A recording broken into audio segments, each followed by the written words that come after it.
Hello students, मैं प्रवीण कुमार आप सब लोगों का जुगल सर ऑनलाइन क्लासेस में बहुत बहुत स्वागत करता हूं। तो दोस्तों, जैसा कि हम पहले पढ़ रहे थे मैकेनिकल का टेक्निकल पार्ट, जिसमें हमने एक सब्जेक्ट अब और कंप्लीट कर लिया है जिसका नाम है मशीन डिज़ाइन। तो हमने शुरुआत करी थी इंजीनियरिंग मैकेनिक्स से, फिर इसके बाद स्ट्रेंथ ऑफ मटेरियल, फिर अब मशीन डिज़ाइन, और इस प्रकार से हम 3 सब्जेक्ट कंप्लीट कर चुके हैं। आगे का जो है वो थ्योरी ऑफ मशीन वैसे तो बनता है, लेकिन थ्योरी ऑफ मशीन अपन इसलिए नहीं ले रहे क्योंकि अपन एक ही डायरेक्शन में चलते रहेंगे तो थोड़ा बोर हो जाते हैं। तो अभी अपन ने शुरू किया है थर्मोडायनामिक्स। बहुत ही इम्पोर्टेंट और बहुत ही इंटरेस्टिंग सब्जेक्ट है। इतना इम्पोर्टेंट है कि आपके एग्जाम में इसमें से कई सारे क्वेश्चंस आएंगे, और इंटरेस्टिंग भी इतना है कि आपको, अगर आपने इसको मन से पढ़ा तो आप कभी इसको भूल भी नहीं पाएंगे और मज़ा बहुत आएगा। ठीक है, बोरिंग पार्ट इसमें बिल्कुल भी नहीं है। तो अब मैं आपको यहाँ पर शुरुआत में ही समझा देता हूँ कि हम थर्मोडायनामिक्स जो पढ़ने वाले हैं इसके बारे में मैं आपको कई सारे इंटरेस्टिंग चीज़ें बताता हूँ। इसका जो वर्ड है थर्मोडायनामिक्स, थर्मोडायनामिक्स, ठीक है। अब मैं आपको थोड़ा सा घरेलू भाषा में बताऊं तो डायनामिक्स का मतलब होता है चाल चलन। जैसे कभी कभार आपके चाल चलन बिगड़ जाते हैं तो घर वाले बोलते हैं ना कि बेटा तुम्हारे चाल चलन ठीक नहीं लग रहे, है कि नहीं। तो डायनामिक्स का मतलब होता है चाल चलन, यानी कि it is something related to motion. Motion मतलब गति से रिलेटेड है, ये एक जगह से दूसरी जगह पर जाने से रिलेटेड है। ठीक है, मोशन मतलब गति, ठीक है। और थर्मो मतलब होता है हीट। हीट मीन्स ऊष्मा, हिंदी में बोले तो ऊष्मा, यानी कि हमें सिंपल सा यहाँ पर क्या करना है, जो ऊष्मा ऊर्जा होती है उसके चाल चलन के बारे में स्टडी करनी है कि ये किधर जाती है। चाल चलन जब ठीक नहीं रहते तो क्या होता है कि ये किधर जाती है, क्यों जाती है, इसके पास मतलब इसका जो रूप है किस रूप में जाती है, और किस रूप में ये नहीं बदल पाती है, क्यों नहीं बदल पाती है, यानी कि इन सारी चीज़ों के बारे में अपन स्टडी करने वाले हैं इस सब्जेक्ट में, जिसका नाम है थर्मोडायनामिक्स, यानी कि ऊष्मा गतिकी। इसको क्या बोलते हैं हम हिंदी में, ऊष्मा गतिकी, यानी कि ऊष्मा ऊर्जा के चाल चलन के बारे में इसमें हमें स्टडी करना है। ठीक है, क्या सब्जेक्ट है ये, ऊष्मा गतिकी। अब ऊष्मा एक प्रकार की ऊर्जा है। क्या है ऊष्मा? एक प्रकार की ऊर्जा है जिसके बारे में हमें डिस्कस करना है। अब ये तो हो गया भाई ऊष्मा गतिकी के बारे में। अब मैं आपको यहाँ पर इसके थोड़े से सिलेबस के बारे में ले लेता हूँ कि सिलेबस क्या रहेगा हमारा इसका, और हमें क्या क्या पढ़ना है इस पूरे सब्जेक्ट के अंदर। ठीक है, तो मैं आपको बता दूंगा। वैसे तो सिलेबस सब लोग जानते ही होंगे, लेकिन फिर एक बार मैं आपको बता देता हूँ कि इसका सिलेबस हम क्या लेने वाले हैं, क्या क्या चीज़ें यहाँ पर पढ़ने वाले हैं। ठीक है, सिलेबस में सबसे पहले तो हम इंट्रोडक्शन यानी कि बेसिक्स ऑफ थर्मो पढ़ेंगे। क्या पढ़ेंगे? Basics of thermodynamics. क्या पढ़ेंगे भैया? बेसिक्स ऑफ थर्मोडायनामिक्स, यानी कि बेसिक्स ऑफ थर्मो, जो कि आज हमारी पहली क्लास है, बेसिक्स ऑफ थर्मो। ठीक है, बेसिक्स ऑफ थर्मो पढ़ेंगे। Thermo means TD, thermodynamics. ठीक है, उसके बाद हम पढ़ेंगे सबसे पहला ही लो जो आता है इसमें थर्मोडायनामिक्स में, वो आता है जीरोथ लो। कौन सा लो? जीरोथ लो। ठीक है, जीरोथ लो। वैसे तो गिनती की शुरुआत हम 1 से करते हैं, फर्स्ट लो, सेकंड लो, थर्ड लो, लेकिन यहाँ पर थर्मोडायनामिक्स में नियमों की शुरुआत हुई है जीरोथ लो से, यानी कि जीरो वाला लो है ये। ठीक है, zeroth low of thermodynamics, TD मतलब थर्मोडायनामिक्स, ये पढ़ेंगे हम। उसके बाद हम पढ़ेंगे एनर्जी इंट्रैक्शंस। क्या पढ़ेंगे? Energy interactions. एनर्जी इंट्रैक्शन का मतलब क्या हो जाएगा, मैं आपको बता देता हूं।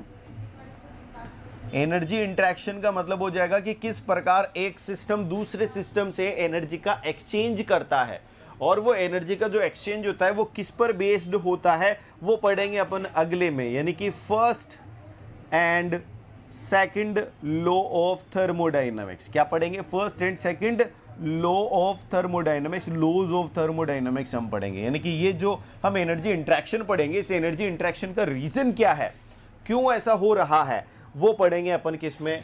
फोर्थ पार्ट में, जिसका नाम है first and second laws of thermodynamics. तो ये बहुत ही इंपॉर्टेंट है भैया आपका सब्जेक्ट। ठीक है, good morning Ajay Kumar ji, good morning.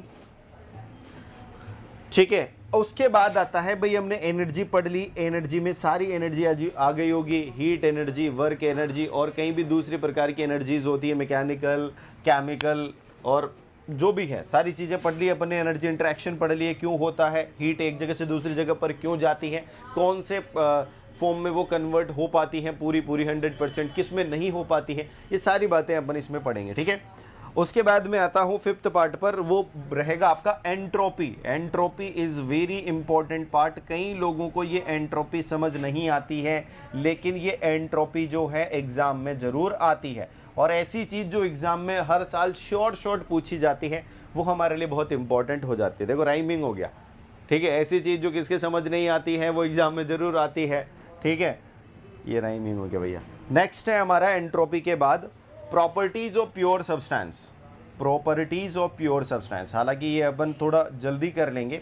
Properties of pure substance, देखो ये प्रॉपर्टीज ऑफ प्योर सब्सटेंस, आप बोलोगे कि यार सर ये तो इसका क्या रिलेटेड है, तो केमिस्ट्री वाली चीज़ हो गई प्योर सब्सटेंस की प्रॉपर्टी। देखो प्रॉपर्टी ऑफ प्योर सब्सटेंस यहाँ पर आपके थर्मोडाइनमिक्स में इसलिए ज़रूरी है क्योंकि आप जब पावर पॉइंट पढ़ोगे, बॉयलर, हीट एक्सचेंजर और कई सारी चीज़ें पढ़ोगे जहाँ पर हीट का एक्सचेंज होगा, वहाँ पर कई सारे सब्सटेंसेस यूज होंगे इंटरनल सर्किट के इंटरनल, और उन सब्सटेंसेस में फेज चेंज होगी, यानी उनकी प्रॉपर्टीज़ भी तो हमें पता होनी चाहिए कि किस तरीके से वो उनमें बदलाव आते हैं। ठीक है, उनके टेम्परेचर, उनके प्रेशर, उनके फेज में किस तरीके के बदलाव आते हैं, तो प्रॉपर्टीज़ ऑफ प्योर सब्सटेंस हमारा सिलेबस में रहेगा। ठीक है, तो ये तो हो गया हमारा मेन सिलेबस जिस पर हमें एग्जैक्टली फॉलो करना है। ठीक है, happy teachers day, thank you Durgesh, thank you very much. Ajay Kumar बोल रहे हैं सर गारंटी बेच कब से स्टार्ट होगा? बेटा ऑफलाइन गारंटी बेच स्टार्ट हो चुका है, और ऑनलाइन भी आपको ऐप के अंदर जाकर आप कोर्स परचेज करते हैं उसमें भी गारंटी बेच आपको मिल जाएगा। Good morning Durgesh ji, good morning, very good morning. अब मैं यहाँ पर आपको बता दूँ, इसके अलावा भी हम कई सारे टॉपिक पढ़ेंगे जो आपके अभी एग्जाम में नहीं आएंगे, लेकिन आप अगर एक एग्जाम की तैयारी कर रहे हैं तो साथ के साथ आप DRDO का भी देंगे, इसरो का टेक्निकल असिस्टेंट भी देंगे, और कई सारी जो वैकेंसीज़ हैं उनके अंदर भी आप एग्ज़ाम देते रहेंगे। जैसे स्टेट का JEE आ गया, मान लो आपका UP RV UNL का आ गया, जैसे राजस्थान में विद्युत वितरण निगम लिमिटेड का आ गया, राजस्थान में PhD का एग्ज़ाम आ गया। तो ऐसे जितने भी JEE लेवल के एग्जामिनेशंस होंगे JEN वाले, उन सब में कई जगहों से थोड़े से इन टॉपिक से हट के भी क्वेश्चन पूछे जाते हैं, तो हम ऐसा कोई टॉपिक नहीं छोड़ेंगे जिससे आपके क्वेश्चन आए और आप नहीं कर पाओ। ठीक है, तो वो रहेगा availability and irreversibility, availability and irreversibility. ठीक है, and irreversibility.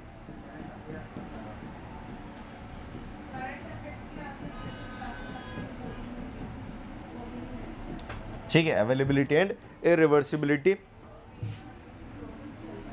Thermodynamic relations,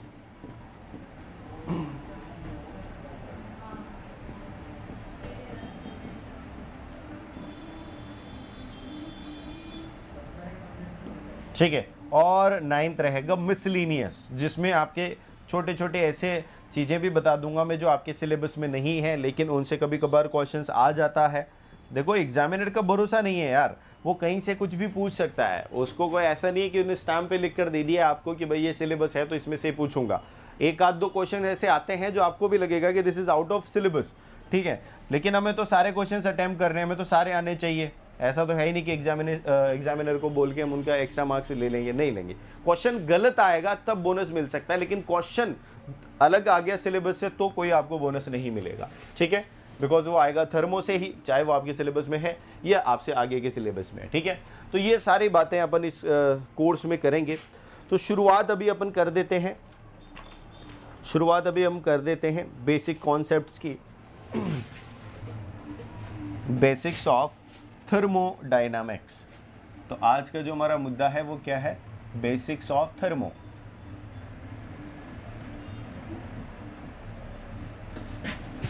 TD।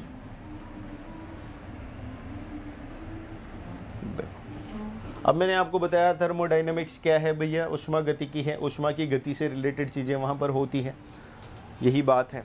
ठीक है, ये हमने पढ़ लिया है।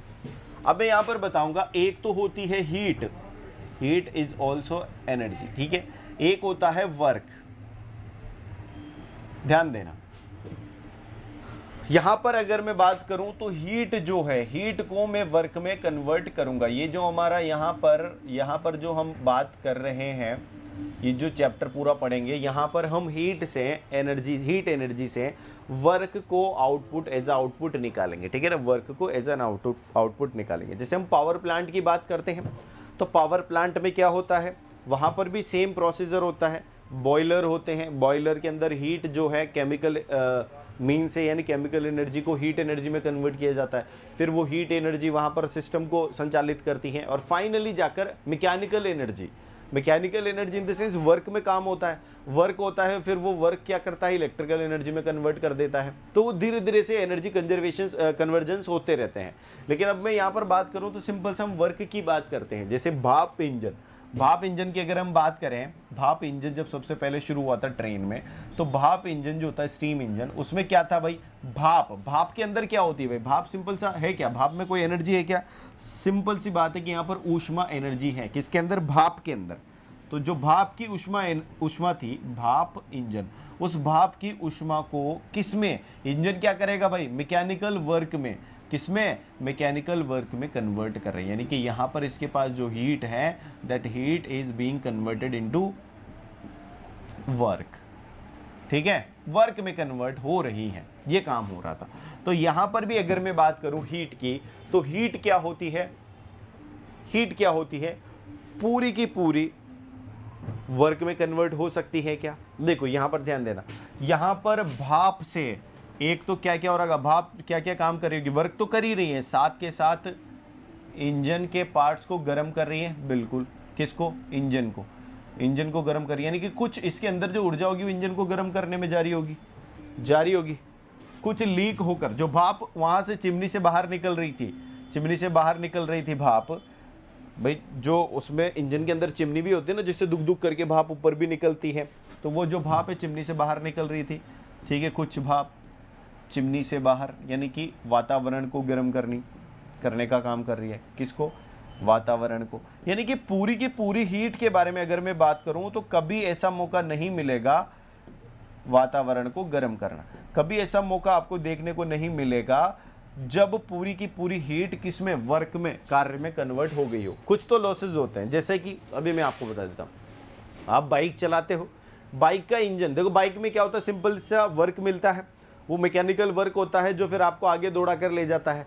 इंजन के अंदर क्या होता है, दहन होता है। दहन मतलब वहाँ पर पेट्रोल जो आप गाड़ी में डालते हो, पेट्रोल और एयर का मिक्सचर जाता है सिलेंडर में, वहाँ पर ब्लास्ट होता है, यानी कि हीट उत्पन्न होती है। और वो हीट जो है, अब हीट की बात करें तो हीट से साइलेंसर भी गर्म होता है, कुछ धुएं के साथ भी निकल जाती है, कुछ इंजन के जो फिन्स होते हैं उनसे ठंडी होकर वातावरण को गर्म कर देती है, ठीक है ना। फिन्स के थ्रू वो इंजन को तो ठंडा कर देते हैं, लेकिन वातावरण को गर्म कर देते हैं। यानी कि वहां पर ऊष्मा का कई सारा जो है अननेसेसरीली बाहर निकल रही है, अनुपयोगी ऊष्मा निकल रही है। वर्क तो कुछ ही हो रहा है, यानी कि पूरी अगर 100 जूल ऊष्मा उसमें बनी होगी, उसमें से 40 जूल ऊष्मा तो इधर उधर जा रही होगी, कुछ तो 10 जूल तो निकल रही होगी, किसमें से, साइलेंसर के थ्रू। 10 जूल वहां पर फिन्स में जो हवा को गर्म करने का काम कर रही होगी, 10 जूल ऊष्मा कहीं दूसरे तरीके से निकल रही होगी। तो इस तरीके से कम 40 जूल ऊष्मा जो है, अगर मैं यहाँ पर बात करूँ इंजन में, तो अगर यहाँ पर 100 जूल ऊष्मा थी तो वर्क सिर्फ और सिर्फ 60 जूल का हुआ होगा। कितने जूल का, 60 जूल का। बाकी 40 जूल तो जो है वो कहाँ चली गई, वातावरण में या फिर अन्य कार्यों में चली गई, यानी कि जो मेन वर्क है उसमें नहीं गई, ठीक है। ये पूरा सीन है। तो यहाँ पर हीट को 100% वर्क में कन्वर्ट किया जा सकता है क्या, मेरी बात ध्यान से सुनो। तो मैं कहूंगा बिल्कुल नहीं, this statement is very wrong. लेकिन किंतु परंतु अगर मैं ऐसे बोलूं कि वर्क को हीट में कन्वर्ट किया जा सकता है क्या 100%, तो मैं बोलूंगा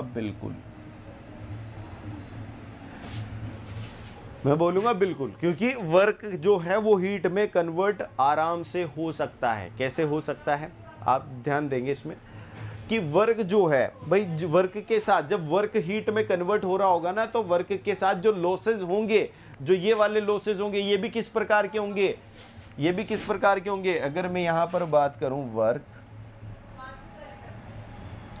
तो जो डिजायर्ड हीट है हमारी, एक तो वो मान लो यहां पर 100 जूल है,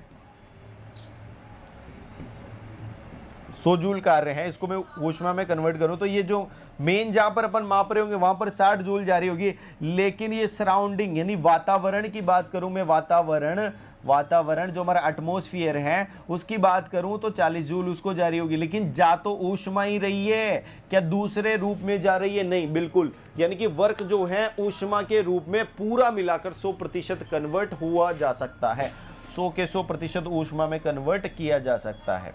समझ गए? ये है भाई, 100% ऊष्मा में कन्वर्ट किया जा सकता है। किसको? वर्क को। अब यहां पर वर्क क्या हो गया, आपको पता चल गया कि 100 के 100% ऊष्मा में कन्वर्ट किया जा सकता है। तो वर्क क्या हो गया भाई? वर्क तो ऊंची वाली चीज होगी ना, पहुंची हुई चीज। भाई ये तो बहुत एफिशिएंट हो गया, तो पहुंची हुई चीज होगी। Ajay Chauhan ji, good morning Ajay Chauhan. Work तो पहुंची हुई चीज होगी, तो वर्क हो जाएगा भैया हाई ग्रेड, ऊंचे आदमी, हाई ग्रेड एनर्जी। क्या हो जाएगा? Work high grade energy. आपसे एग्जाम में कई बार यही लिखा होता है, हाई ग्रेड एनर्जी, ये नहीं लिखा होता कि वर्क। ठीक है, तो ये हो गया भैया ऊंची क्लास के आदमी, हाई ग्रेड एनर्जी, क्योंकि पूरे के पूरे कन्वर्ट हो सकते हैं, लेकिन हीट पूरी की पूरी कन्वर्ट नहीं हो सकती, तो ये हो गए छोटी क्लास के आदमी, है कि नहीं? तो इनको बोलेंगे अपन लो ग्रेड एनर्जी। क्या बोलेंगे? Low grade energy. इस प्रकार आप ध्यान रख सकते हैं, आपके एग्जाम में पूछा जाएगा। कई लोगों को कंफ्यूजन होता है, सर ये हाई ग्रेड लो ग्रेड का क्या कॉन्सेप्ट है, तो मैंने आपको आज क्लियर कर दिया है, यही बेसिक्स है हमारे। ठीक है, तो आगे मैं जब भी बात करूं लो ग्रेड एनर्जी की, तो आप ये समझ जाना कि श्रीमान ये बोल रहे हैं कि यहां पर हीट की बात हो रही है। जब भी मैं बात करूं हाई ग्रेड एनर्जी के बारे में, तो आप यही समझना कि श्रीमान किसकी बात कर रहे हैं? वर्क की बात कर रहे हैं। ठीक है, तो ये आपकी समझ के लिए मैंने पहले ही बता दिया। अब ये तो हो गई कुछ विशेष बात। अब और भी कुछ एक एग्जाम्पल मैं आपको बता देता हूं। आपको भाप इंजन का बता दिया मैंने और सब कुछ बता दिया। ठीक है, हीट कैसे इसमें वर्क में कन्वर्ट नहीं हो सकती वो भी बता दूं।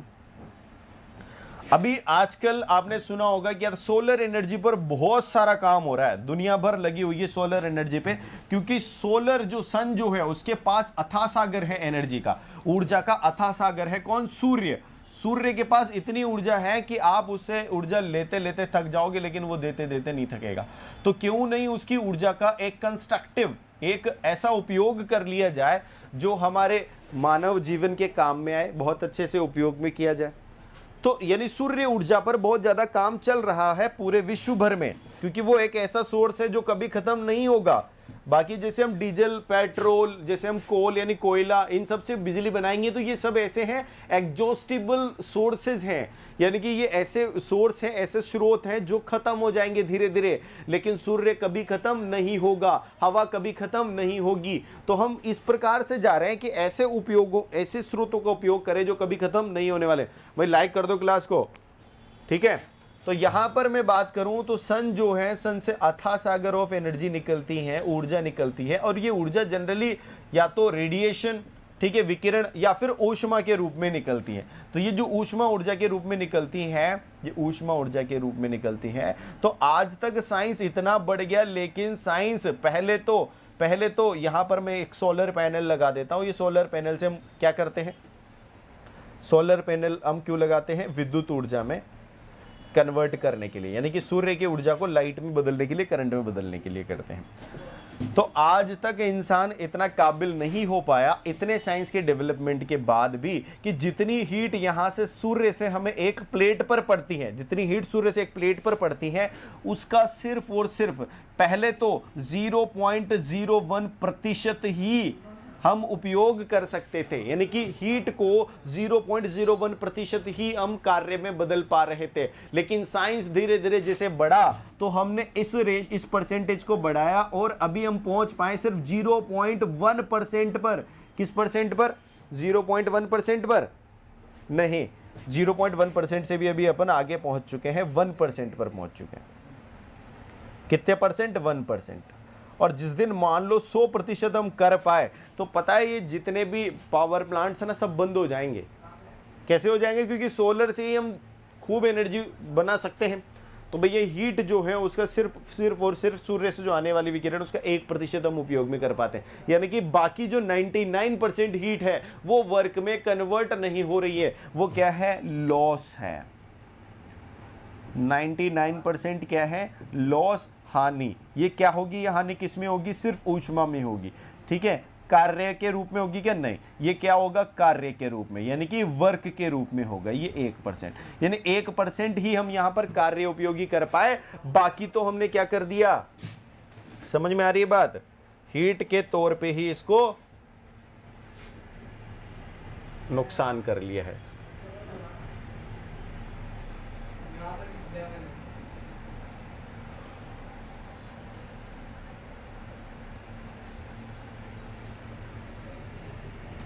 इसको थोड़ा छोटा करके यहां पर हम इसको पेस्ट कर देते हैं।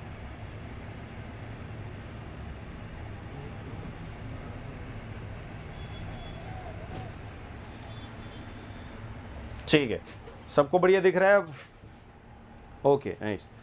Happy teachers day sir, thank you Akash Thakur, very very thank you to you. Sitaram ji बोल रहे, मिट्टी से जिसने सोना बनाया, जिंदगी को जीना सिखाया, लक्ष्य भेदने को जिसने मार्ग दिखाया, उस गुरुदेव को शत शत नमन।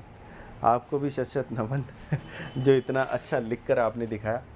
ठीक है, अब अपन आगे चलते हैं। यहाँ तक की बातें सारी हमारी हो चुकी हैं। Low grade energy, high grade energy, ये आपको समझ में आ चुका है क्यों मैं हीट को लो ग्रेड एनर्जी बोलता हूँ, वर्क को हाई ग्रेड एनर्जी बोलता हूँ। अब आता है इन बेसिक्स में ही हमारा आता है भैया कि ये जो अब हम पढ़ने वाले हैं वो है थोड़ा सिस्टम रिलेटेड चीज़ें, है ना। तो यहाँ पर हम पढ़ेंगे सिस्टम सराउंडिंग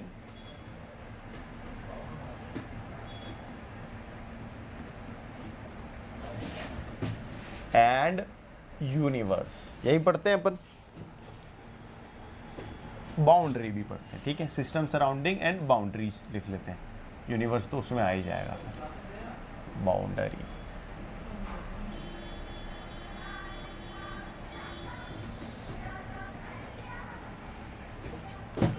ठीक है। सबसे पहले मैं आता हूं सिस्टम पर, यहीं से आपको सब कुछ समझ में आ जाएगा, सिस्टम से ही सब कुछ समझ में आ जाएगा।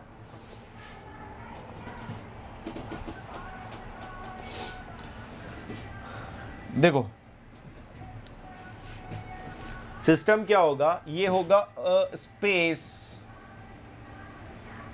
और reason,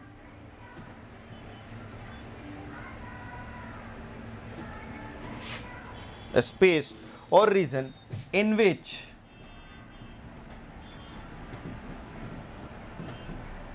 thermodynamic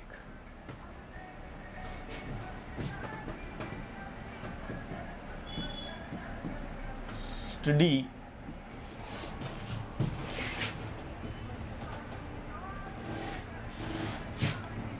is to be taken। देखो ये तो हो गई थोड़ी टेक्निकल लैंग्वेज, हम तो भैया देसी भाषी आदमी हैं तो सरल भाषा में समझेंगे। इसमें क्या लिखा है, इसमें लिखा है स्पेस और region in which thermodynamic study is to be taken, यानी कि एक ऐसी स्पेस, स्पेस का मतलब क्या होगा भाई, मैं एक एक शब्द का अर्थ यहां पर समझा देता हूं। स्पेस का अर्थ होगा आपका यहां पर जगह,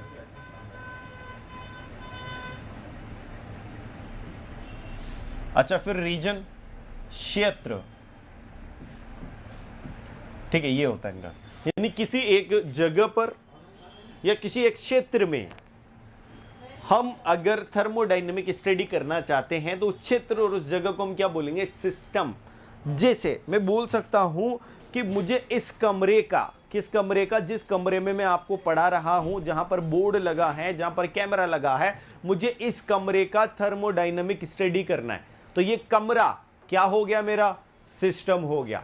इसकी दीवारें क्या हो गई, बाउंड्री होगी। अच्छा इस कमरे के बाहर अगर कोई दूसरा कमरा है, रोड है, लाइटें हैं, खाली स्पेस है, तो वो सब क्या होगी, सराउंडिंग। ध्यान रखना, यानी जिसके बारे में मैं बोलूंगा वो सब क्या हो जाएगा यहां पर सिस्टम, और उसके अलावा बाउंड्री, सिस्टम की बाउंड्री, जहां जहां तक मैंने सिस्टम को कंसीडर किया है वो सिस्टम हो गया, और उसके आसपास की बाउंड्री होगी, और सिस्टम के बाहर की जो भी चीजें वो सब होगी सराउंडिंग।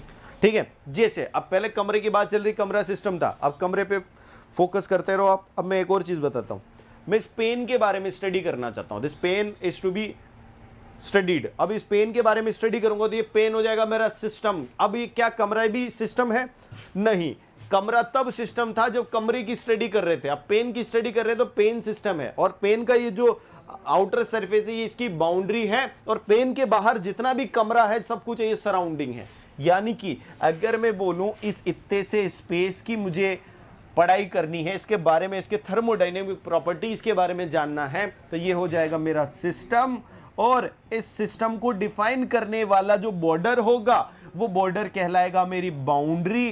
क्या कहलाएगा? बाउंड्री। और ये बाउंड्री हमेशा फिक्स नहीं होती यार, ये कभी फ्लेक्सिबल भी होती है, कभी बदलती भी रहती है, यानी बाउंड्री कैन बी फिक्स्ड और फ्लेक्सिबल। ठीक है, अच्छा, इस बाउंड्री के बाहर जो होगा वो होगा सराउंडिंग। क्या होगा? सराउंडिंग। अब मैंने सब समझा दिया आपको, सिस्टम, सराउंडिंग एंड बाउंड्री, तीनों चीजें एक साथ समझा दी। ठीक है, सिस्टम, सराउंडिंग और boundary. Boundary can be fixed और flexible.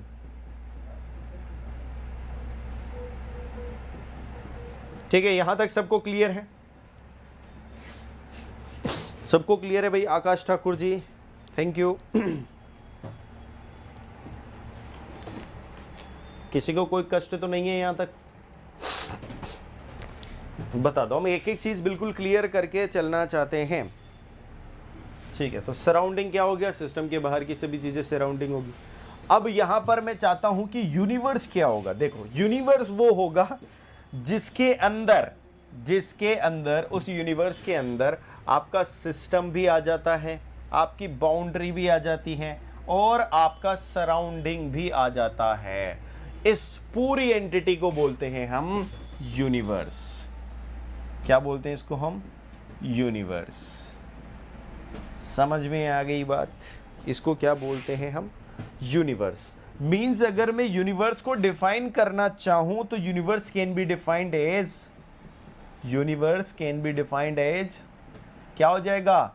System plus surrounding. System plus उसकी सराउंडिंग क्या कहलाएगा? आपका यूनिवर्स।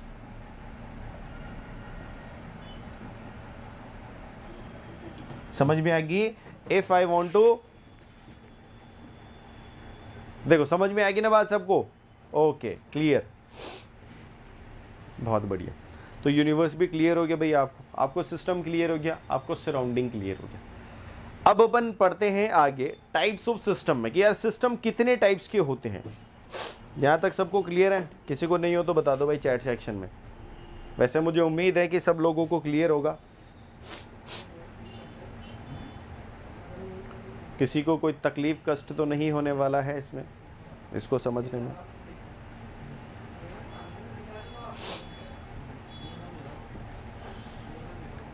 क्लियर। अब अपन अगर बात करें टाइप्स ऑफ सिस्टम की, बार बार क्वेश्चन खुल के आ जाते हैं यार, क्वेश्चन भी करेंगे, इतनी भी क्या जल्दी। अगर मैं बात करूं टाइप्स ऑफ सिस्टम की, क्योंकि भैया जो हमें स्टडी करना है वो तो है सिस्टम, और उस सिस्टम के बारे में संपूर्ण जानकारी अपने को होनी चाहिए।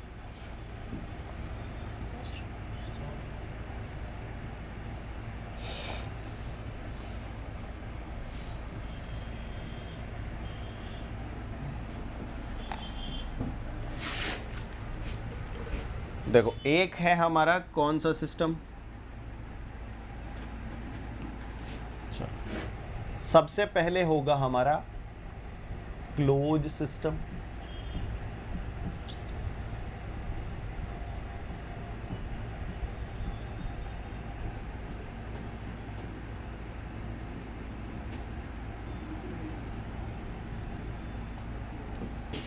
बंद सिस्टम। क्लोज सिस्टम का मतलब क्या है? मेरी बात ध्यान से सुनना। क्लोज सिस्टम, जैसे मान लो ये एक डब्बा बना दिया मैंने, इस डब्बे के अंदर मैंने कुछ भर दिया,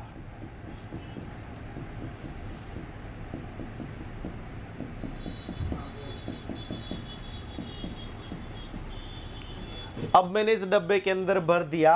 अब मैं चाहता हूं कि इस डब्बे के अंदर जो द्रव है, जो पदार्थ है, जो मात्रा है, उसकी मैं थर्मोडायनामिक प्रॉपर्टीज, क्या थर्मोडायनामिक प्रॉपर्टीज, देखो ये आगे अपन वो भी डिस्कस करेंगे, ये थर्मोडायनामिक प्रॉपर्टीज क्या क्या है, ठीक है ना। वैसे तो टेम्परेचर, प्रेशर और वॉल्यूम, तीन चीजें हैं थर्मोडायनामिक प्रॉपर्टीज, अपन आगे भी बात करेंगे उनके बारे में, ठीक है। तो यहां पर अगर मैं बात करूं तो थर्मोडायनेमिक प्रॉपर्टीज के बारे में मैं स्टडी करना चाहता हूं इस सिस्टम का। अब इस सिस्टम को मैं क्लोज सिस्टम क्यों बोल रहा हूं और इसका उदाहरण क्या होगा। देखो, आपके घर में दूध सबके घर में आता है, चाय वाय बनती है, ठीक है। तो कभी कभार क्या करते हैं, हम दूध को एक जगह से दूसरी जगह पर ले जाते हैं, लेकिन गर्म करके ले गए। कैसे करके? गर्म करके। हमने गर्म किया, दूध को भरा केटली में, यानी 1 किलो दूध था, 1 किलो दूध का दूध अपन ने केटली में भर दिया, केटली का लगा दिया ढक्कन। अब केटली क्या हो गई? क्लोज, यानी कि केटली हो गई क्लोज सिस्टम। अब वहां पर आप देखोगे कि यार आपको जाना है लगभग 30 किलोमीटर। अब 30 किलोमीटर दूर तक जाओगे तो केटली में क्या दूध उतना ही गर्म रहेगा? नहीं। आपने 30 किलोमीटर दूर जाकर देखा तो आप उंगली डबोकर देख रहे हैं, अरे यार ये तो ठंडा हो गया। ठंडा क्यों हो गया? क्योंकि वहां पर क्या हुआ? हीट का एक्सचेंज हुआ, हीट बाहर निकल गई उसमें से, जो हीट अंदर थी वो बाहर निकल गई। ठीक है साहब, निकल गई। तो क्या उसमें 1 किलोग्राम दूध भरा था? 1 किलोग्राम ही है। आपने तोल कर देखा कहीं दूध तो नहीं निकल गया हो? आपने बोला यार दूध तो 1 किलो ही है, पूरा का पूरा है। इसका मतलब क्या है कि यहां पर ये कैसा सिस्टम था? Close system. मैंने क्या बोला? Close system. यानी क्लोज सिस्टम में क्या रहता है? एनर्जी का ट्रांसफर तो होता है, यानी एनर्जी ट्रांसफर तो होता है, एनर्जी ट्रांसफर तो होता है, लेकिन किंतु परंतु नो मास ट्रांसफर। मास वैसा का वैसा ही रहता है। मैंने जैसे मेजर किया कि मास क्या होता है, 1 किलो था तो 1 किलो ही रहा। ठीक है, ठीक है श्रीमान, आपने जो बताया हमने मान लिया। ठीक है, केटली वाला एग्जांपल समझ में आ गया। अच्छा, तो इसी वजह से इसको मैं बोलता हूं क्या? Control mass system. क्या बोलता हूं इसको मैं? कंट्रोल मास सिस्टम, क्योंकि मास जो है वो मेरे कंट्रोल में ही रहा। कंट्रोल मास सिस्टम किसको? क्लोज सिस्टम को मैं क्या बोलूंगा? कंट्रोल मास सिस्टम बोलूंगा। ठीक है। अच्छा, इसमें से क्या इधर उधर किसी का फ्लो हुआ? नहीं हुआ। हमने पता है मास उतना का उतना ही था, तो इसको बोलूंगा मैं नॉन फ्लो सिस्टम। कौन सा सिस्टम? Non flow system. देखो ये इनके नाम है, क्योंकि इसमें से द्रव जो है वो किधर भी नहीं गए, कहीं फ्लो ही नहीं हुआ। नॉन फ्लो सिस्टम इसको बोलेंगे। ठीक है ना। यानी कि close system can be known as control mass system, non flow system. और यहां पर क्या होती है इसकी प्रॉपर्टी? एनर्जी ट्रांसफर होता है, लेकिन मास का कोई ट्रांसफर नहीं होता। इसके एक एग्जांपल मैंने बोल दिया, केटली में दूध भर दो, सिंपल सा, ठीक है, और ढक्कन लगा दो, ये हो गया क्लोज आपका सिस्टम। ठीक है। अच्छा, इसके अलावा ये तो हो गया भाई दैनिक जीवन वाला। यहां पर दैनिक जीवन वाला एग्जाम्पल भी लिख देते हैं। क्या लिखे? दैनिक जीवन वाला एग्जाम्पल।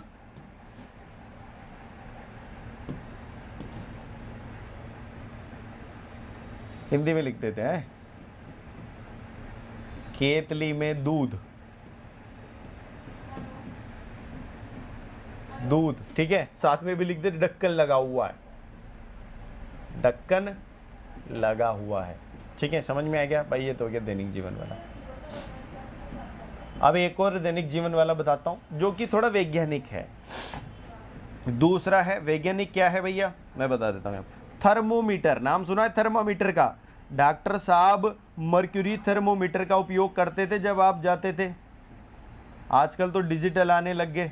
पहले जो मर्क्यूरी थर्मोमीटर था, डॉक्टर बोलता था या तो जुबान के नीचे रख लो या कांख में रख लो, ठीक है। वो क्या हो जाता था? उसका बढ़ जाता था, यानी पारे वाला होता था, पारे वाला थर्मोमीटर होता था। अब थर्मोमीटर में से पारा तो बाहर नहीं आता था, बिल्कुल नहीं आता था, यानी कि पारा जितना पहले था उतना ही अभी भी है। ठीक है, लेकिन वहां पर बदलता क्या था? टेम्परेचर, यानी ऊर्जा हमारे अंदर से जो हीट थी वो उस थर्मोमीटर में जाती थी, और वो थर्मोमीटर उस हीट के अनुसार ही तापमान बता देता था।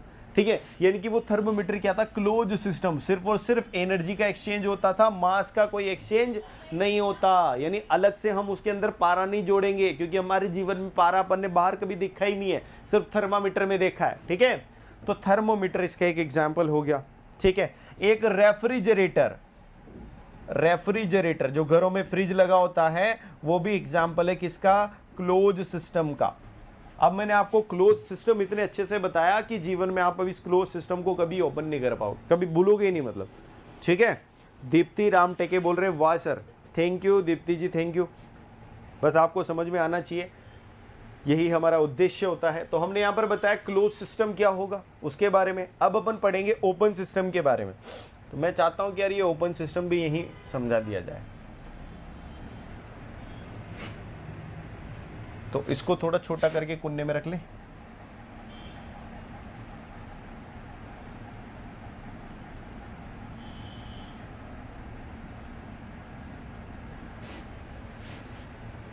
ठीक है,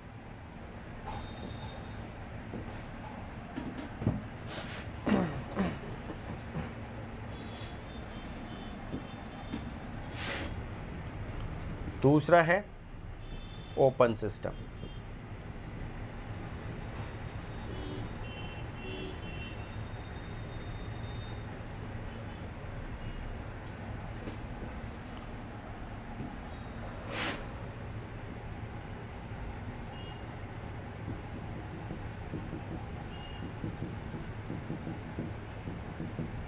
ये हो गया ओपन सिस्टम।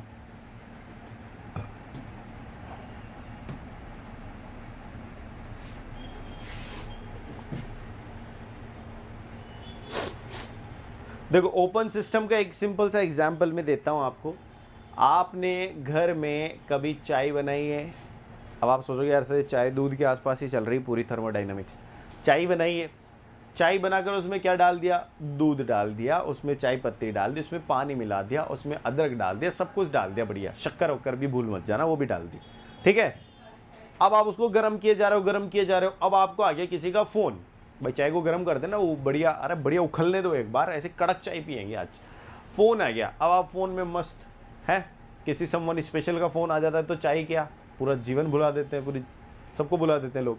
तो भाई ये फ़ोन पे लगे हुए हैं आप, और उधर जाकर देखा जब आपने फ़ोन कटा तब चाय को, तो चाय है ही नहीं, सिर्फ भगोनी भगोनी बची है, चाय का पतीला बचा है। तो चाय गई कहाँ? क्योंकि आपने भगोनी को ओपन कर दिया था। ओपन ही होता है जनरली, ऊपर से खुला होता है, तो यानी कि उसके अंदर जितनी ऊष्मा के अनुसार मास ट्रांसफर हो रहा था, यानी एनर्जी का एक्सचेंज तो हो ही रहा था, साथ के साथ वातावरण के साथ मास का भी एक्सचेंज हुआ। यानी क्या क्या एक्सचेंज होगा? ठीक है, पहला तो एनर्जी एक्सचेंज, एनर्जी ट्रांसफर, ठीक है, और दूसरा मास ऑल्सो ट्रांसफर, ठीक है, मास ट्रांसफर। समझ में आ गई बात? यानी कि खुले में क्या होता है, एनर्जी और मास दोनों ही ट्रांसफर होते हैं, ठीक है। अब यहां पर ध्यान देना, वो जो मास है वो कहां गया? वो जो मास था वो सब कहां चला गया? वातावरण में। अच्छा, उसकी डेंसिटी कम हो गई तो वो धीरे धीरे इधर उधर स्प्रेड हो गया, ठीक है, हवा में उड़ गया। लेकिन अब यहां पर मैं इसको बोलता हूं कि जब हम सिस्टम बनाएंगे तब सिस्टम इसका कैसे बनेगा? क्या कंट्रोल मास सिस्टम बनेगा कि नहीं?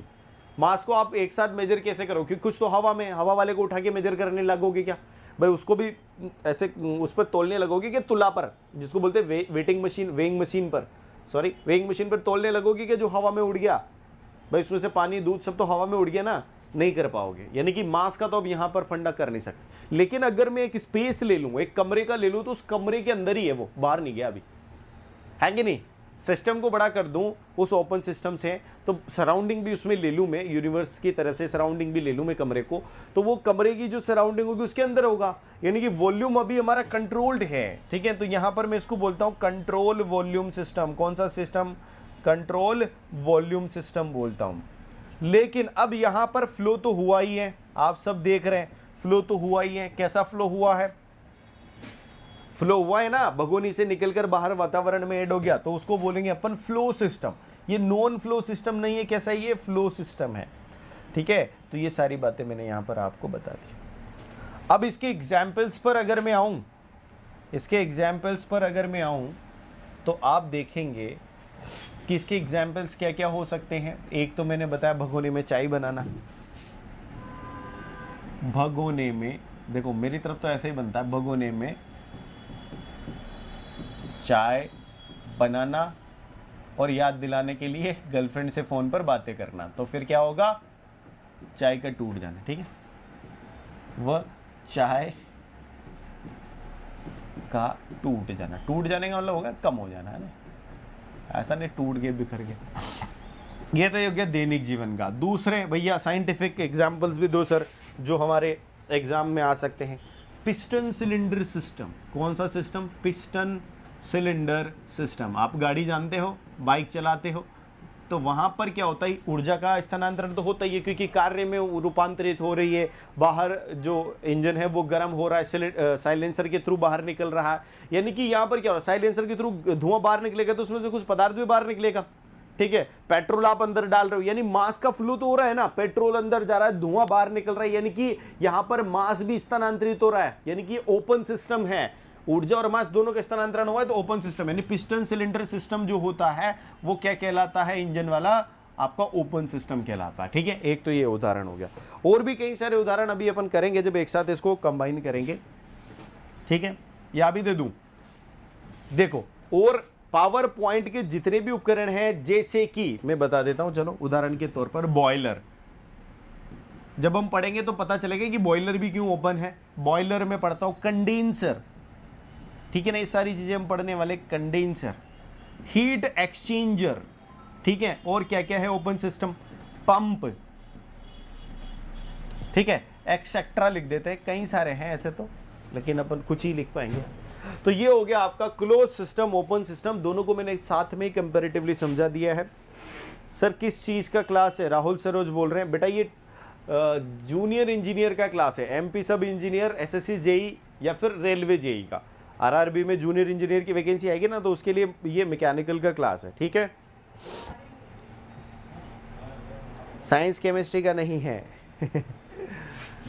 तो ये हो गया भैया क्लोज सिस्टम और ओपन सिस्टम। ये थर्मोडाइनमिक्स है, मैकेनिकल का एक पार्ट है। जब आप डिग्री या डिप्लोमा करते हैं तो वहाँ पर आपको ये पढ़ने को मिलता है।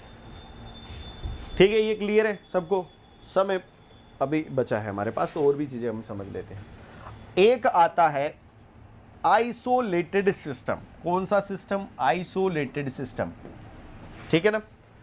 एक होता है तीसरा आइसोलेटेड सिस्टम। ये बहुत ही ऐसा होता है भाई, देखो एक में तो हमने क्या कर दिया, हीट एनर्जी का एक्सचेंज कर दिया, मास का नहीं किया। एक में मास और हीट दोनों का कर दिया। अब एक ऐसा भी तो होगा जिसमें ना तो हीट का होगा ना मास का होगा, उसको बोलेंगे आइसोलेटेड सिस्टम, है ना।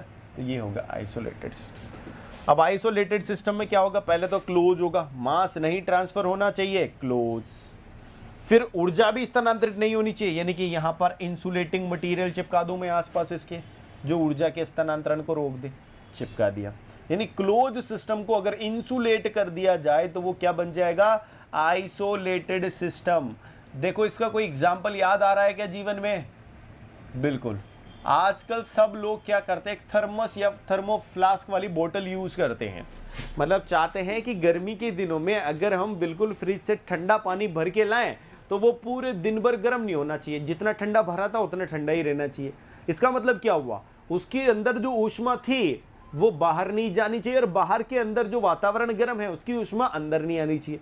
अगर मैं उसमें दूध भर दूं गर्म, तो वो गर्म दूध ठंडा नहीं होना चाहिए, यानी अंदर की ऊष्मा बाहर नहीं जानी चाहिए। यानी हम ऊर्जा के स्थानांतरण को रोकें, ठीक है। और भाई कम तो होना ही नहीं चाहिए, ऐसा थोड़ी है कि भाई 1 किलो दूध भरा है तो वो आधा किलो रह जाना चाहिए, ऐसा तो हम चाहेंगे नहीं।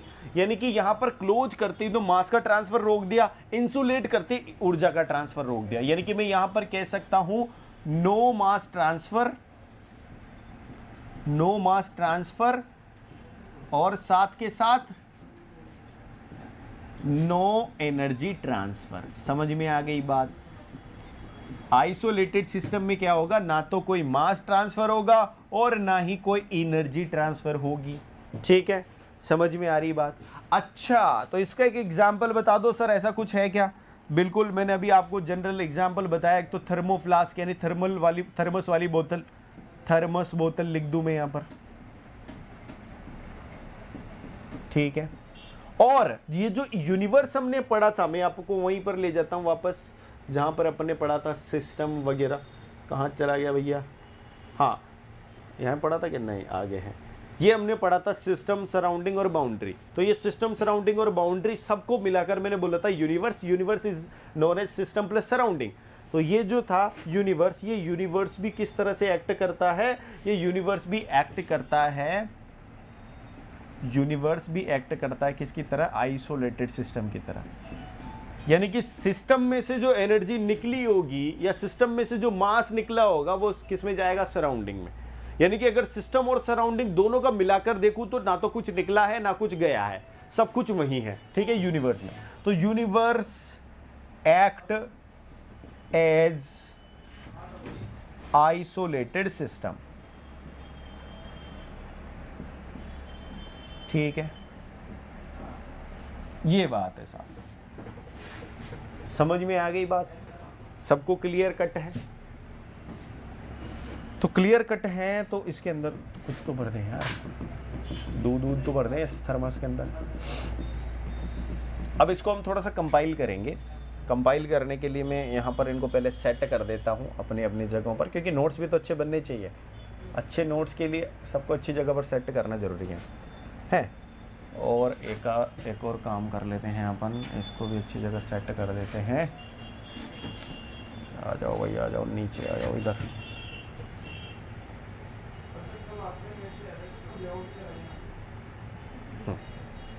ठीक है। अब अगर मैं इनको कंक्लूड करूं, क्या करूं? कंक्लूड। यहां पर हम कंक्लूजन लिखते हैं, फाइनल कंक्लूजन। ये जो सिस्टम सराउंडिंग ओपन, क्लोज और आइसोलेटेड हमने पढ़ा, इसको अगर मैं एक साथ कंक्लूड करूं तो किस प्रकार कर पाऊंगा, देखते हैं।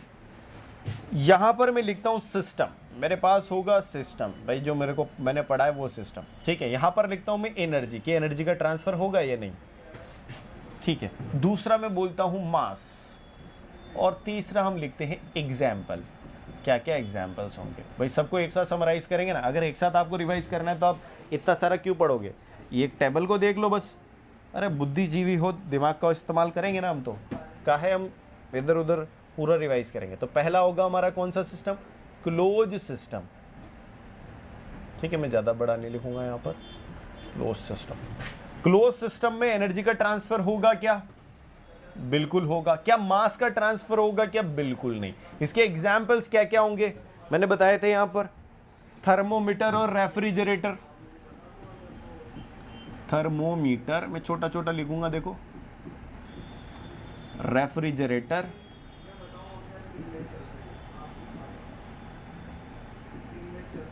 और क्या था, प्रेशर कुकर। देखो आपको लगता होगा कि यार प्रेशर कुकर की सीटी में से भी तो हवा निकलती है, मास का ट्रांसफर होता है, लेकिन वो बहुत ओकेजनल नहीं होती है, बहुत अल्प मात्रा में होती है, नेग्लिजिबल होता है।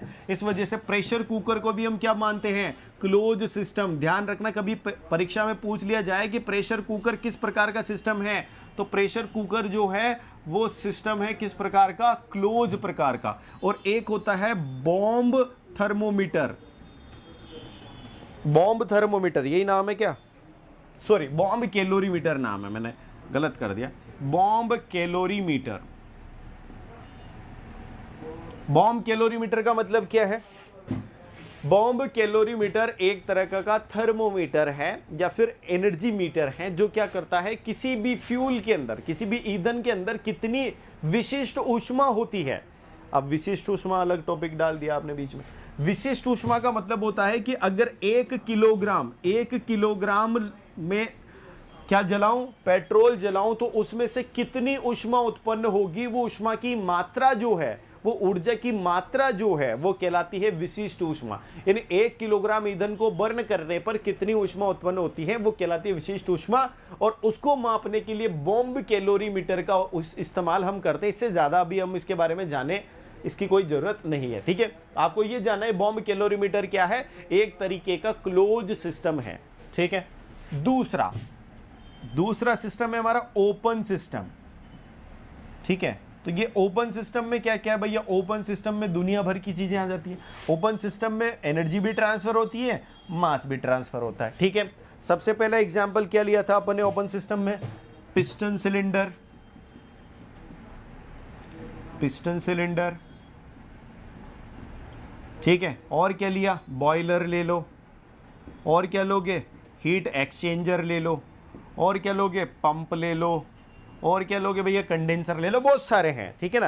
यानी दुनिया के जितने भी उपकरण हैं, हमारे मैकेनिकल में जितने भी उपकरण हैं, उनमें से 99% उपकरण किस प्रकार का सिस्टम होते हैं, ओपन सिस्टम होते हैं। सिर्फ एक प्रकार के उपकरण होंगे 1% के, जो क्लोज और आइसोलेटेड होंगे, ठीक है। 99% यही होता है, ठीक है। डिफ्यूजर भी लिख देता हूं, डिफ्यूजर होते हैं।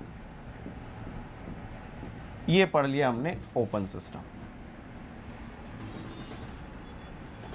यहां पे लिख देता हूं 99% इक्विपमेंट।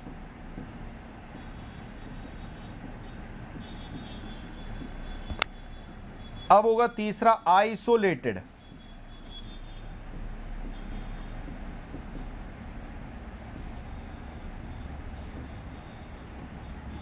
आइसोलेटेड में क्या होगा, ना तो हीट का ना ही मास का ट्रांसफर।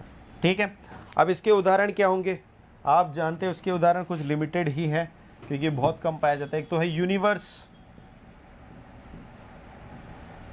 एक है थर्मस बॉटल,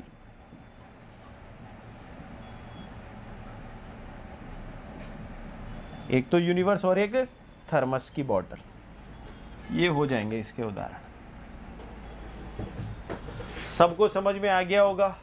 ठीक है, हमने कोशिश तो ऐसे ही करी है कि सबको समझ में आ जाए, लेकिन फिर भी अगर किसी को नहीं आया तो माफ़ी चाहते हैं। सर मैं जुगल सर से कोचिंग करता हूँ सर, आप रीजनिंग और केमिस्ट्री पढ़ाते हो। बहुत अच्छा सर, अच्छा thank you thank you thank you. इसको थोड़ा सा इधर सेट कर देते हैं छोटा करके, ताकि आपके नोट्स में कोई दिक्कत ना आए।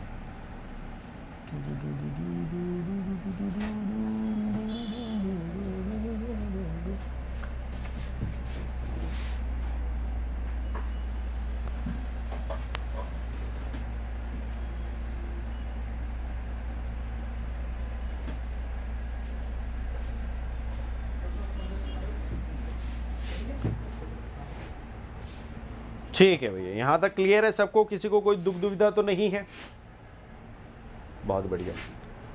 अब इन पर आधारित कुछ प्रश्न कर लेते हैं। देखो छोटे छोटे कुछ एक प्रश्न हैं हमारे जिनको अपन डिस्कस कर लेंगे, तो आपको भी अच्छा लगेगा और मुझे तो अच्छा लगेगा ही सही कि मैंने जो पढ़ाया वो इन लोगों के लिए सार्थक है। पहला क्वेश्चन है, which of the following gives the correct definition of the close thermodynamic system. अब हमने अभी क्लोज सिस्टम पढ़ा है, उसकी डेफिनेशन कौन सबसे अच्छा देता है? ये आया UPRVUNL JEE 2014 में, यानी जूनियर इंजीनियरिंग के एग्जाम जो यूपी में होता है, विद्युत वितरण निगम लिमिटेड का, उसके JEE लेवल के एग्जाम में 2014 में ये क्वेश्चन पूछा गया। क्वेश्चन ने यही पूछा सिंपल सा कि क्लोज थर्मोडायनेमिक सिस्टम क्या होता है, जो हमने अभी पढ़ा है। हमने इतने अच्छे से पढ़ लिया कि किसी भी प्रकार का कोई भी क्वेश्चन आ जाए इन टॉपिक से कि अब हमारा गलत नहीं होने वाला है। आंसर करें सब लोग। पहला ऑप्शन है, system in which there is no energy no mass transfer across the boundary. अच्छा, जिसमें ना तो एनर्जी और ना ही मास ट्रांसफर होगा अक्रॉस द बाउंड्री, वो तो कहलाएगा आइसोलेटेड सिस्टम। कौन सा लेटेड? Isolated system. ठीक है ना, तो पहले वाला तो भैया क्या है, आइसोलेटेड सिस्टम है, और तुम तो हमारा आंसर नहीं हो सकते। चलो बी में देखो, system in which there is no mass transfer, बिल्कुल सही बोल रहे हो यार, बट एनर्जी ट्रांसफर अकर्स, बिल्कुल सही। यही है हमारा क्या, क्लोज सिस्टम। क्लोज सिस्टम में क्या होता है, मास ट्रांसफर नहीं होता है लेकिन एनर्जी ट्रांसफर की परमिशन बिल्कुल होती है। This is close system. यही तो पूछा था उसने। चलो सी और डी को भी चेक कर लें, कहीं इनमें तो नहीं है कुछ confusion. System in which there is no energy transfer but mass transfer, ऐसा कोई सिस्टम एग्जिस्ट करता ही नहीं है। ठीक है, ऐसा कोई सिस्टम एग्जिस्ट नहीं करता, कोई सिस्टम एग्जिस्ट नहीं करता, क्योंकि अगर कहीं पर मास ट्रांसफर हो रहा है तो उस मास के साथ उसकी प्रॉपर्टीज भी ट्रांसफर होंगी, उसकी हीट भी ट्रांसफर होंगी, उसका टेम्परेचर भी ट्रांसफर होएगा। ये तो बेवकूफी वाली बात होगी कि एनर्जी ट्रांसफर नहीं हो रही है और मास ट्रांसफर हो रहा है। ये जादू कोई नहीं कर सकता, यानी कोई सिस्टम एग्जिस्ट नहीं करता, नहीं होता। ठीक है ना, यानी कि सी ऑप्शन तो बिल्कुल एग्जिस्ट ही नहीं करता। अब आते हैं डी पर, system in which both energy and mass transfer take place. तो ऐसा सिस्टम क्या कहलाता है जिसमें एनर्जी और मास ट्रांसफर दोनों एक साथ होते हैं, उसको बोलते हैं हम ओपन सिस्टम। कौन सा सिस्टम? Open system. ठीक है, तो हमारा आंसर तो क्या चाहिए हमें, तो क्लोज सिस्टम चाहिए, तो बी हमारा करेक्ट आंसर हो जाएगा। अब आपने जेई वाला क्वेश्चन कर दिया सॉल्व, जो पढ़ा उससे जेई वाला क्वेश्चन सॉल्व कर दिया, इससे ज्यादा क्या चाहिए भाई, यही तो एग्जाम में करना है और एग्जाम में हो जाए बहुत अच्छी बात है। चलो अगले क्वेश्चन पर आते हैं। अगला क्वेश्चन है, when neither mass nor energy is allowed to cross the boundary of a system it is then called. मैंने आपको बताया 3 टाइप के सिस्टम थे, क्लोज, ओपन। मैं बार बार रिवाइज कराऊंगा, बार बार लिखा इसलिए रहा हूं, डायरेक्ट आंसर भी लिखा सकता हूं भाई, बार बार लिखा इसलिए रहा हूं कि आपका रिवीजन हो। आप देखो, एक आइसोलेटेड, ये पढ़ा था, यहां पर एनर्जी की बात करें और मास की बात करें तो क्या था, यहां पर क्लोज में एनर्जी ट्रांसफर होगा, मास ट्रांसफर नहीं होगा। ये बोल रहे हैं ना तो मास ट्रांसफर चाहिए और नहीं एनर्जी ट्रांसफर चाहिए, यानी क्लोज तो नहीं होगा, क्लोज तो नहीं होगा। ठीक है, क्योंकि इसमें तो एनर्जी ट्रांसफर होता है। ओपन में ये भी होगा और ये भी होगा, ओपन में तो मास और एनर्जी दोनों ट्रांसफर होगा, जबकि इसको तो दोनों नहीं चाहिए, तो भैया ओपन भी नहीं होगा। ठीक है, आइसोलेटेड सिस्टम, तो आइसोलेटेड सिस्टम में क्या होता है, ना तो एनर्जी ट्रांसफर होती है ना ही मास ट्रांसफर होता है, यानी कौन सा सिस्टम है, आइसोलेटेड सिस्टम। अब ये यहां पर आएगा आइसोलेटेड सिस्टम, लेकिन किंतु परंतु ध्यान देना, अभी आपको कंफ्यूजन क्या होने वाला है, ये एसएससी जेईई का क्वेश्चन है और एसएससी जेईई थोड़े ट्रिकी क्वेश्चंस पूछती है। ये बोलती है यूनिवर्स, आपने एग्जाम्पल में तो लिखा था यार कि universe also act as isolated system, तो यूनिवर्स तो एक आइसोलेटेड सिस्टम की तरह एक्ट करता है, हो सकता है यूनिवर्स आइसोलेटेड सिस्टम हो या ना हो, उसकी तरह एक्ट करता है। यार थोड़ा स्ट्रॉन्ग फीलिंग पर जाओ ना, ये तो खुद आइसोलेटेड सिस्टम की बात कर रहा है, तो आइसोलेटेड सिस्टम आंसर में है, तो यूनिवर्स हम गलत करेंगे, ठीक है। नहीं तो आप बोलने लग जाओ कि सर आपने तो गलत पढ़ाया, अरे मैंने गलत नहीं पढ़ाया भैया, आइसोलेटेड सिस्टम नहीं होता तो यूनिवर्स ही आपका करेक्ट आंसर होता। लेकिन अब स्ट्रॉन्ग वर्ड आ गया ना यहाँ पर, जो आपका अटेंशन ड्रॉ कर लेता है पूरे स्टेटमेंट से, तो स्ट्रॉन्ग वर्ड जहां पर आ जाता है, स्ट्रॉन्ग जो फीलिंग वाला वर्ड आ जाता है, तो वो अपना सही आंसर होगा, ठीक है। दो में से, इन दोनों में से कंपेयर करेंगे तो। नेक्स्ट क्वेश्चन देख लेते हैं। नेक्स्ट क्वेश्चन है heat interaction between a system and its surrounding. ये हमारा सिस्टम और ये हमारी सराउंडिंग, सिस्टम के बाहर सभी सराउंडिंग ही होता है, ठीक है, और इसे बोलते हैं हम बाउंड्री। अब बताओ यार, सिस्टम सराउंडिंग, इन दोनों के बीच में जो एनर्जी इंटरेक्शन होता है, कभी इससे इसमें हीट जाएगी, कभी हो सकता है इससे इसमें हीट जाए।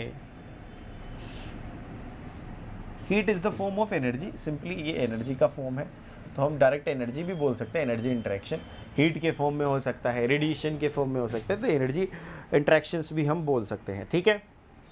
तो अब यहाँ पर बोल रहा है ये, तो इसमें से आंसर क्या होगा, ये देखो, रिप्रेजेंट एनर्जी इन ट्रांजिट। चलो आगे देख लेते हैं 2015 का question. Does not depend on the choice of system. ये जो ही एनर्जी इंटरेक्शन है, ये चॉइस ऑफ सिस्टम पर डिपेंड नहीं करते हैं, ठीक है। Can be identified after the completing of process. अब एक तो क्वेश्चन ने भी बिल्कुल हमें क्लियर इंडिकेशन नहीं दी कि इसने पूछा क्या है। देखो ऐसे उलझाने वाले क्वेश्चंस भी आएंगे, लेकिन हमें क्या करना है वो भी देखते हैं। Is a property of system, क्या एनर्जी इंटरेक्शन किसी सिस्टम की प्रॉपर्टी है। डिफरेंशियल इन एग्जिस्ट, पता नहीं कौन सी भाषा में बातें कर रहे हैं यार, ये तो हमारा आंसर होगा ही नहीं, ठीक है। ऑप्शन एलिमिनेशन पे आता है। Can be identified after the completion of process. क्या हम एनर्जी इंटरेक्शन को जब प्रोसेस कंप्लीट हो जाता है उसके बाद ही आइडेंटिफाई करते हैं, नहीं। Does not depend on the choice of the system, choice of the system पर ही डिपेंड करता है एनर्जी इंटरेक्शन। कैसे करता है, मैं क्लोज सिस्टम की बात करूं तो एनर्जी का इंटरेक्शन होगा, एनर्जी ट्रांसफर होगी, लेकिन अगर मैं ओपन सिस्टम की बात करूं तो मास भी ट्रांसफर होगा, एनर्जी भी होगी। और अगर मैंने आइसोलेटेड सिस्टम को ले लिया तो ना तो एनर्जी होगी ना मास होगा, तो यानी टाइप ऑफ सिस्टम पर तो डिपेंड करता है यार, ये तो गलत बात बोल रहा है, तो इसको भी काट दो। तो यहां पर हम सिर्फ बोल सकते हैं ये वाला, भले स्ट्रॉन्ग फीलिंग हो ना हो, लेकिन ये हमारा सही आंसर हो जाएगा, क्योंकि इन सब के लिए स्ट्रॉन्ग फीलिंग ये है कि ये गलत है, ठीक है। तो इस प्रकार हमें एग्जाम में क्वेश्चंस को सॉल्व करना है। तो ये हो गए हमारे सारे क्वेश्चंस, इसके आगे कोई क्वेश्चन नहीं है। तो आज तक जो हमने पढ़ा उस पर अपने क्वेश्चंस भी प्रैक्टिस किए, और मैं चाहता हूं कि आप सब लोग उसको रिवाइज भी करें बहुत अच्छी तरीके से, ठीक है। तो क्लियर है सबको यहां तक, बहुत बढ़िया। तो एक क्विक रिकैप दे सकते, कुछ क्लास है क्या? तो एक क्विक रिकैप कर लेते हैं, आज हमने क्या क्या पढ़ा देख लेते हैं। सबसे पहले हमने थर्मोडायनेमिक्स स्टार्ट करी। हमने देखा कि थर्मोडायनेमिक्स क्या होता है, ऊष्मा गतिकी, यानी ऊष्मा की गति, यानी कि ऊष्मा के चाल चलन के बारे में हमें इसमें स्टडी करना है। इसमें कुछ टॉपिक्स हैं हमारे जो हम पढ़ेंगे, zeroth law, energy interaction, first and second law, ये बहुत इंपॉर्टेंट है तीन, और एक एंट्रोपी, क्योंकि एंट्रोपी इसलिए इंपॉर्टेंट है कि ज्यादातर लोग एंट्रोपी के क्वेश्चंस नहीं कर पाते हैं, और आप अगर कर जाते हैं तो आप उनमें सुपर मास्टर होगे। प्रॉपर्टीज ऑफ प्योर सब्सटेंस, ये आपके सिलेबस में है, ये सिलेबस से थोड़ा हट के हैं, लेकिन इनमें से कभी कभार क्वेश्चंस पूछ लिए जाते हैं। अवेलेबिलिटी एंड इरिवर्सिबिलिटी पर, थर्मोडायनेमिक रिलेशंस पर, और मिसलेनियस पार्ट जो होगा, जो हम इसमें साथ के साथ डिस्कस करते चलेंगे, ठीक है। नेक्स्ट हमने पढ़ा कि बेसिक्स ऑफ थर्मोडायनेमिक्स में हमने देखा कि यार जो एनर्जी है, जैसे हीट को वर्क में हम कन्वर्ट कर सकते हैं, वर्क को हीट में कर सकते हैं, लेकिन वर्क कंप्लीटली हीट में कन्वर्ट हो सकता है, जबकि हीट कंप्लीटली वर्क में कन्वर्ट नहीं हो सकती, यानी कि वो नीचा ऊंचा वाला सीन हो गया। तो low grade high grade energy, यानी कि वर्क हो गया हाई ग्रेड एनर्जी, और हीट होगी, लो ग्रेड एनर्जी, ये बात अपन ने यहाँ पर करी। ठीक है, फिर सिस्टम, सराउंडिंग और बाउंड्री के बारे में बात करी। सिस्टम वो होता है, वो रीजन और स्पेस होता है जिसके बारे में हमें थर्मोडायनेमिक स्टडी करनी है, और उसके बाहर वाला सराउंडिंग और उसकी बाउंड्री होगी बाउंड्री। दोनों को मिलाकर करेंगे तो क्या हो जाएगा, universe. Universe act as isolated system. Type of system पर आए क्लोज, ओपन और आइसोलेटेड अपन ने पढ़ा, इसके एग्जांपल्स भी अपन ने देखे। यहाँ पर अपन ने इसको कंक्लूड भी कर लिया, क्लोज सिस्टम, ओपन सिस्टम और आइसोलेटेड सिस्टम। क्लियर है। किस में एनर्जी ट्रांसफर होती है भाई, क्लोज में एनर्जी ट्रांसफर होगी, मास नहीं। ओपन में मास ट्रांसफर होगा और एनर्जी दोनों ट्रांसफर हो जाएगी, क्योंकि ओपन है, कुछ भी निकल सकता है। आइसोलेटेड में ना एनर्जी और ना मास ट्रांसफर होगा। ठीक है, ये सारी बातें अपन ने कर ली, फिर इस पर ही अपन ने 3 क्वेश्चन कर लिए। अब क्लियर है बात, किसी को कोई दुख दुविधा तो नहीं है? चलो बहुत बढ़िया। अब मैं यही चाहता हूं आप लोगों से कि आप डेली का डेली रिवीजन करें। ये हमारा लेक्चर 1 है थर्मोडायनेमिक्स का। नेक्स्ट क्लास में हम लेक्चर 2 डिस्कस करेंगे, इसमें बेसिक जो थर्मोडायनेमिक प्रॉपर्टीज़ हैं उनके बारे में और डिटेल में डिस्कस करेंगे, और कई सारे क्वेश्चंस करेंगे। इसी प्रकार हमारे साथ बने रहिए। तब तक के लिए बाय बाय, मिलते हैं अपन नेक्स्ट क्लास में।